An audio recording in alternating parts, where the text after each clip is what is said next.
উড়ালপুল নির্মাণের বিরোধিতাকারীদের শিলচরের সন্দেহভাজন অর্থাৎ ডুপ্লিকেট সিটিজেন, এমনই কড়া মন্তব্য ফ্লাইওভার বাস্তবায়ন দাবি কমিটির।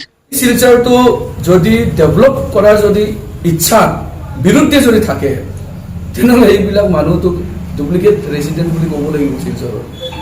কতিপয় লোক আমাদের ভাগ্য নিয়ন্ত্রণ করতে পারেন না, এটা তাদের কোনো অধিকার নেই। আর সবচেয়ে বড় কথা হচ্ছে যে ডেভেলপমেন্ট ওয়ার্কে কোনো বাধাকে আমরা বাধা বলে মনে করব না। সরকারের সিদ্ধান্তকে স্বাগত জানিয়ে শিলচরে শুরু হতে চলেছে ব্যাপক সিগনেচার ক্যাম্পেইন। বিরোধীদের বিরুদ্ধে তীব্র আন্দোলনের হুঁশিয়ারি দিয়েছে দাবি কমিটি। শিলচরে প্রস্তাবিত ফ্লাইওভার নির্মাণের অনুমোদন ইতিমধ্যেই চূড়ান্ত হয়েছে। 2016 সালের শিলচর পুরসভা নির্বাচনের প্রধান নির্বাচনী প্রতিশ্রুতি হিসাবে এই বহুল প্রতীক্ষিত ফ্লাইওভার প্রকল্প অবশেষে আলোর মুখ দেখছে।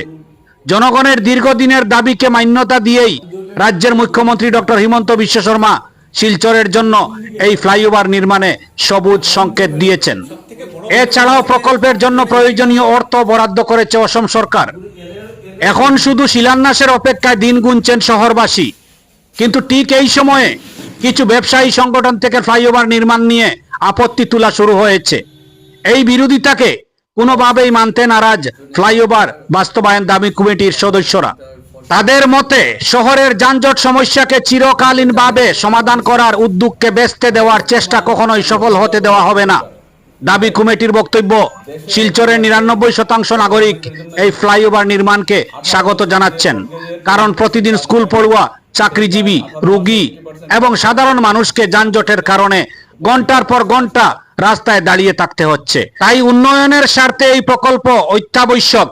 যারা উন্নয়ন বিরোধী অবস্থান নিয়ে ফ্লাইওভারের বিরোধিতা করছেন তাদেরকে তীব্র সমালোচনা করে দাবি কমিটি বলেছে, এই ব্যবসায়ী মহলের লোকেরা শিলচরের সন্দেহভাজন নাগরিক বা ডুপ্লিকেট সিটিজেন আগামী দিনে শিলচরের নাগরিকদের সমর্থন সই স্বাক্ষরের মাধ্যমে লিপিবদ্ধ করে সরাসরি মুখ্যমন্ত্রীর হাতে তুলে দেওয়ার লক্ষ্যে শহর জুড়ে ব্যাপক সিগনেচার ক্যাম্পেইন চালানোর সিদ্ধান্ত নিয়েছে দাবি কমিটি। কমিটির বক্তব্য, শহর ঐক্যবদ্ধভাবে উন্নয়নের পক্ষে দাঁড়িয়েছে। সেই ঐক্যের শক্তি মুখ্যমন্ত্রীর সামনে তুলে ধরতেই এবার এই উদ্যোগ। একই সঙ্গে যেসব ব্যবসায়ী মহল ফ্লাইওভার নির্মাণের বিরোধিতা করছে তাদের বিরুদ্ধে ভবিষ্যতে তীব্র থেকে তীব্রতর আন্দোলন গড়ে তোলা হবে বলেও স্পষ্ট হুঁশিয়ারি দিয়েছেন ফ্লাইওভার বাস্তবায়ন দাবি কমিটির সদস্যরা। আপনারা দেখছেন আমার সোনার কালীগঞ্জ। বর্তমান কেন্দ্র সরকার বা রাজ্য সরকার দুইটাই দেশের এবং রাজ্যের ডেভেলপমেন্টের জন্য এগিয়ে এসছে। 18 বছরে যে ব্রডগেজের 20% কাজ হয়নি, সেই কাজ 18 মাসে 80% কাজ করে ব্রডগেজ ঢুকেছে। আমরা সেটার উপকারিতা পাচ্ছি। আজকে আর নাইট সুপারে যেতে লাগে। একটা গ্রিনফিল্ড এয়ারপোর্ট হবে, এয়ারপোর্টে জমি অধিগ্রহণ হয়ে গেছে, সমস্ত ডিপিআর তৈরি হয়ে গেছে, কিছু স্বার্থান্বেষী গোষ্ঠী সেই কাজ হতে দেবে না।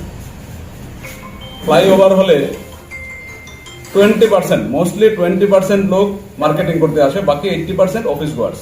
তাদের প্রয়োজনে যাবে, পেশেন্ট যাবে, অফিসে যাবে। তো এই 20%-এর মার্কেটিং আর কিছু স্বার্থান্বেষী লোকের ব্যবসার জন্য আমি 80% লোককে দুর্ভোগে ভোগাবো। বিষয়টা কি? যারা সোজা যাবে, মেডিকেল কলেজ যাবে, যেতে দিন, আপনাদের ইচ্ছা ব্যবসা নিচে করতে করেন। আর সব জায়গায় যেখানে যেখানে পুরনো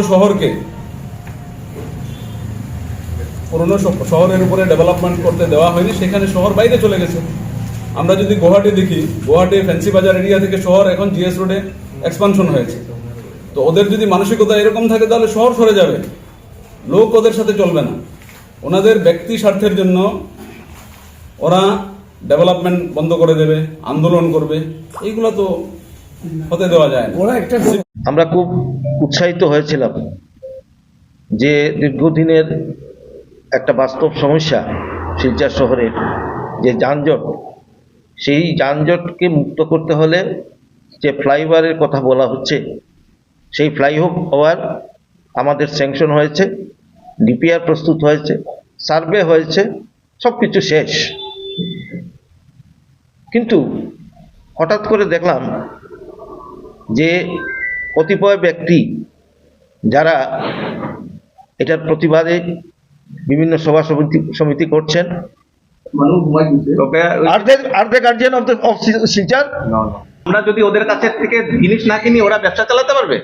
we the people, it is our demand.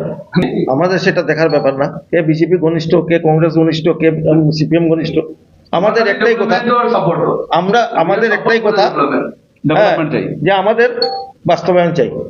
Flyover আমাদের লাগে, সে বিজেপি থাকুক, কংগ্রেস থাকুক, সিপিএম থাকুক, যেই থাকুক। কিন্তু আজকের দিনে যেখানে মানে আমাদের ক্যাপিটাল পয়েন্ট থেকে যদি আমরা মেডিকেল কলেজ যেতে হয়, তাহলে মিনিমাম আমার হাতের মধ্যে 2 ঘন্টা সময় আমার রাখতে হবে। একটা জরুরি ভিত্তিক কোনো পেশেন্টকে যদি নিয়ে যেতে হয়, আপনারা লক্ষ্য করে দেখবেন শিলচর শহরে রাস্তার উপরে অ্যাম্বুলেন্স প করে যাচ্ছে, কিন্তু এক জায়গাতেই দাঁড়িয়ে আছে। এই যে ব্যবস্থা, সেই ব্যবস্থার যদি প্রতিকার করতে হয়, তাহলে আমাদের ফ্লাইওভার বাস্তবায়ন করতেই হবে। এবং তার জন্য আমরা কালকে আমরা বসছিলাম এবং আমরা ফ্লাইওভার ইমপ্লিমেন্টেশন ডিমান্ড কমিটি নামে একটা কমিটি আমরা তৈরি করেছি। সেই কমিটির প্রেসিডেন্ট হচ্ছেন কুসুমেশু পুরকাস্ত, আমাকে ওয়ার্কিং প্রেসিডেন্ট রাখা হয়েছে, general secretary Shantanu Sutradhar, vice president Mriganka Bhattacharya, Rajib Nath legal adviser, Okram Lakshmikanta Singh secretary, Shri Anadi Bhattacharya secretary, Subhashis Roy secretary, Partha Das treasurer, Hirak Sutradhar media secretary, Karuna Chakraborty, Subhashchandra Das, Rajatkanti Aditya, Biswajit Dutta, Joyjit Chowdhury, এদের সবাইকে নিয়ে আমরা একটা কমিটি আমরা তৈরি করেছি।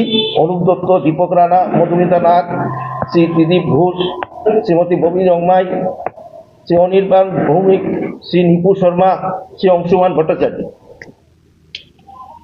আমরা অলরেডি আমাদের জেনারেল সেক্রেটারি শান্তনু সূত্রধর, ওনার ব্যক্তিগত উদ্যোগে উনি একটা ডিজিটাল সিগনেচার ক্যাম্পেইনিং শুরু করেছেন এবং আমরা অফলাইন সিগনেচার কালেকশন এখন শুরু করব। শিলচরের জনগণ মুখ্যমন্ত্রীর যে সিদ্ধান্ত, সেই সিদ্ধান্তের সঙ্গে আছে, এটা আমাদেরকে বুঝিয়ে দিতে হবে। কতিপয় লোক আমাদের ভাগ্য নিয়ন্ত্রণ করতে পারেন না, এটা তাদের কোনো অধিকার নেই।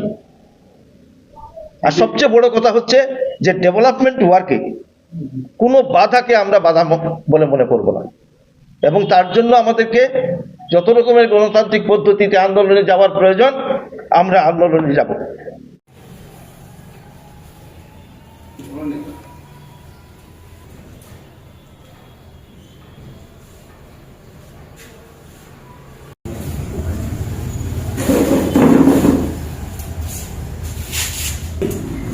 আগা জানে না, ঘোড়া জানে না, কিছু জানে।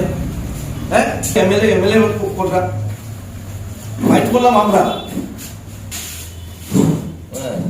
এটা ওই ফ্লাইওভারের লোকে